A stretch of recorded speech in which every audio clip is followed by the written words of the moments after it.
खूप दिवसांनी मैत्रिणीची भेट झाल्यामुळे आराध्या म्हटली, चल मम्मी सेलिब्रेशन करू. मग काय, घेतला रवा केक करायला. 1 वाटी रवा, 1 वाटी साखर आणि अर्धी वाटी दही, हे सगळं मिश्रण एकंदरीतपणे असं चांगले फेटून घेतले आणि ते गुठळ्या मिळेपर्यंत चांगलं असं फेटून घ्यायचे. त्यामध्ये दूध लागेल तसे ॲड करायचं आहे. जेवढं आपण ती गाठी जोवर त्या फोडत नाहीत, त्या मिक्स होत नाही व्यवस्थित प्रकारे, तोवर ते दूध ॲड करून घेतले. आणि मग काय, कलर येण्यासाठी थोडा फूड कलर ॲड केला येलो कलरचा.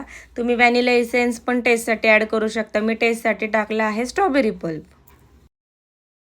फूड कलर ॲड करताच या केकला असा छान कलर आलेला आहे पिवळसर. तो पाहूनच कधी केक होतो असं झालं. आणि हा फ्लेवर येण्यासाठी पल्पसुद्धा त्यामध्ये. आणि ह्या मुलींना तर काही राहवलंच नाही, म्हणून मधी लुडबुड तर चालूच होती. असं काही वेगळं म्हटल्यावर मुलींची एक्साइटमेंट असते. त्यामध्ये टाकला आहे खायचा सोडा आणि आपल्या तेल लावून घेतलेल्या भांड्यामध्ये टॅप करून प्रीहीट केलं आहे. 5 मिनिटं कढईमध्ये ठेवून द्यायचं आणि 1 तास मंद आचेवर चांगला शिजवायचा आहे. अशा प्रकारे हेल्दी असा रव्याचा केक तुमचा रेडी आहे.